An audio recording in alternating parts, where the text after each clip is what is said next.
昨天和朋友聊天的时候，突然聊起5年前给自己做的人生规划。那时我将自己从19岁到30岁的人生总体规划写在了一本墨绿色的长条笔记本上。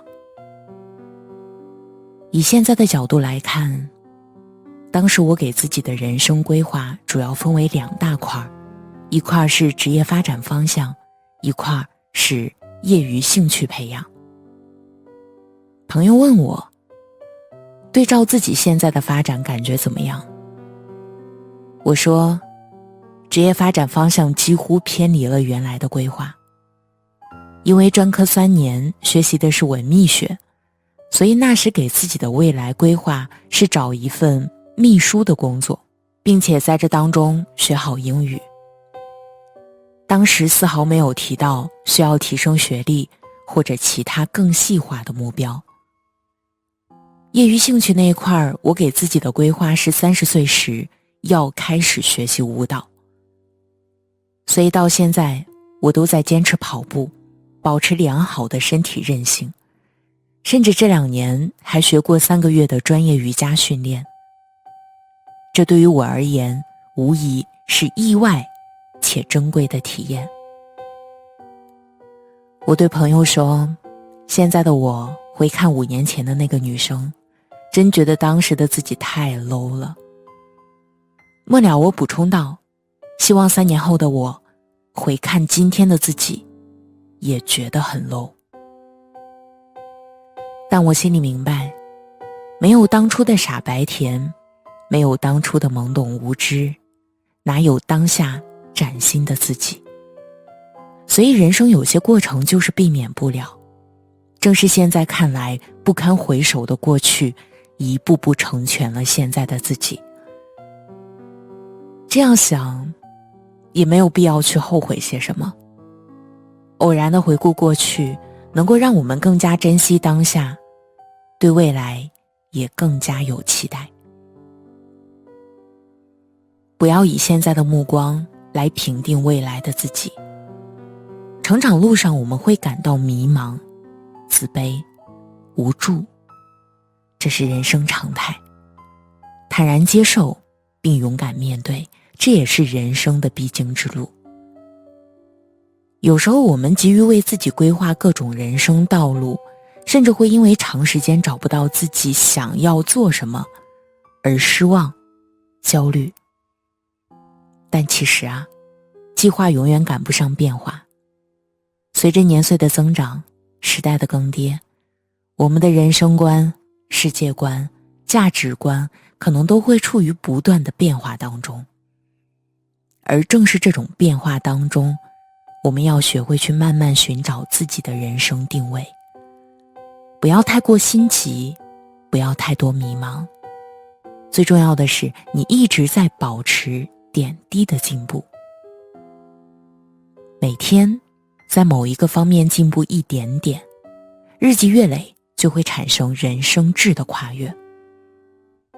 不要因为当下不如意的生活境况而束缚了自己看待未来的眼光，以一种积极乐观的心态看待当下的生活，并对未来抱有无限憧憬。你追求的总会一一实现，一切只是时间问题罢了。这5年来，无论是回顾自己的成长经历，还是留心一些前辈的发展道路，给我很大的一个感触就是，路是越走越宽的。而在这当中，我亦慢慢形成了一些自己的生活感悟，希望能够分享给大家。第一，少说多看，学会察言观色。我们有一双眼睛，一对耳朵，却只有一张嘴。这样的生理构造无疑是有一点暗喻的意味，要少说多看，学会察言观色。在日常生活中，我是一个特别不喜欢多说话的人，甚至在课堂上一群人坐在一起，我永远是最沉默的一个。我会注意吸收别人的观点，从中汲取有价值的、值得自己学习的地方。同时听的过程也是自我训练的过程。我会特别注意去听别人提出论点的支撑依据是否合理，是否立得住，而不是一味地被别人的思路带着走。在别人讲话的同时，带着批判的思维去倾听，比起一味地着急发表自己的意见更有价值。而且这一路走来，我越来越发觉，其实没有人会手把手地真正教你什么。有时候不是别人不愿意，而是由于各种原因无法真正的做到。所以比起期待别人手把手教你什么，不如锻炼自己察言观色的能力，这也是一种自我学习的方法。我很多的学习思路都是在与别人相处的过程中，有意识地观察别人的言行举止而领悟到的。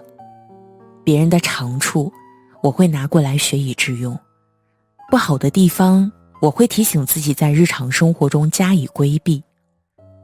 正因为抱着这样的心态，即使生活中和别人偶有矛盾，我也不会很消极地面对，而是反思哪一个环节出了错误。如果是别人的错，我不但不会自我纠结，反而会主动告诫自己以后规避出现这种问题。如果是自己的失误，我会主动地承认错误并及时反思。所以于我而言，无论面对生活中好的还是坏的事，我都会提醒自己以一种从容学习的心态去对待，而不是纠结谁对谁错。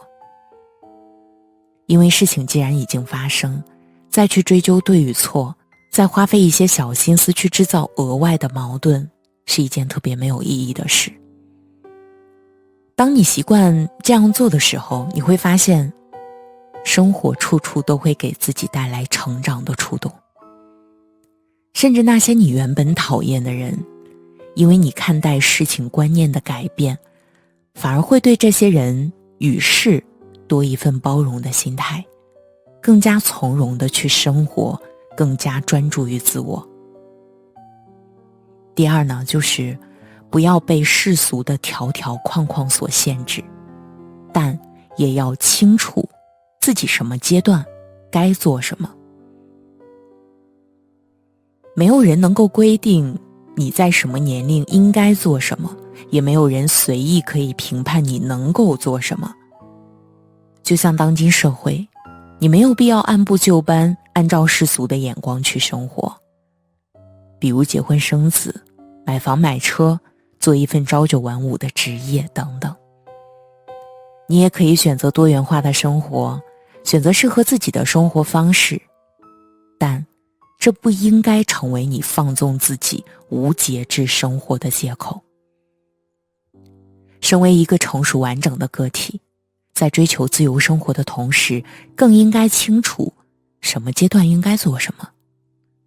当你20几岁时，你可能是一个人生活，可能你觉得自己还年轻，还有放纵青春的资本，可以无拘无束地追求自由。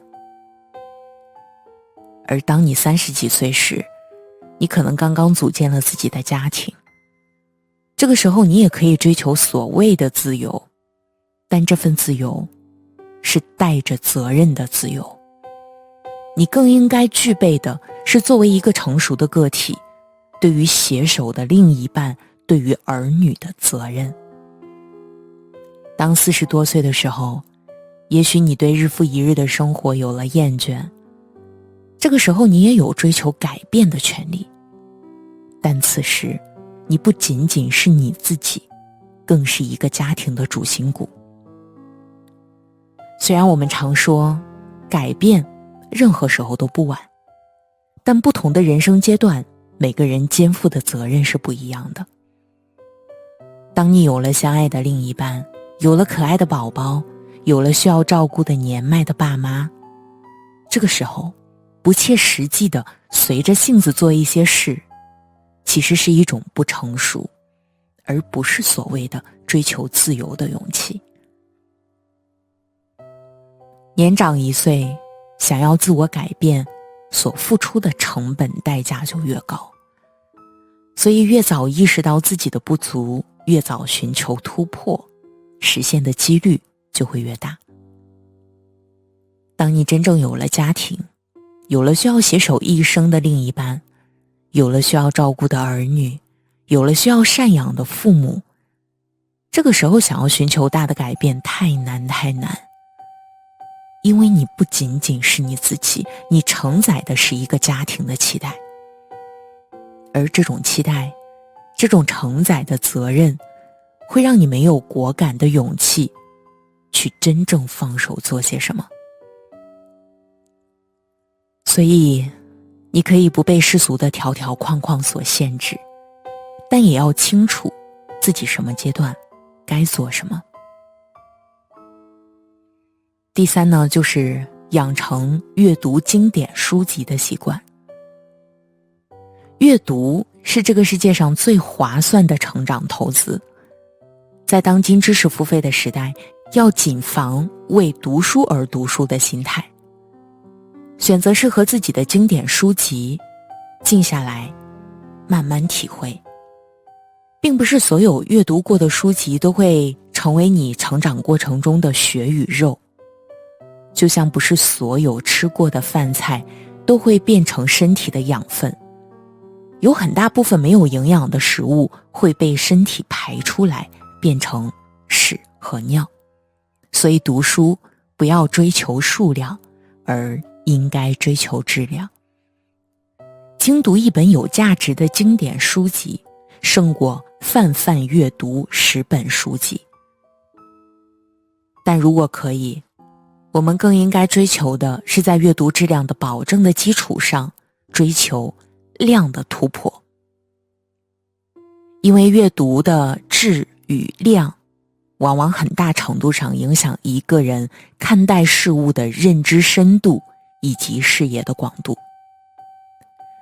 写到最后，还请你相信，时刻抱有向上之心，对生活怀有无限憧憬。即便现在还远远没有达到自己期待的模样，但这条人生之路是会越走越宽敞的。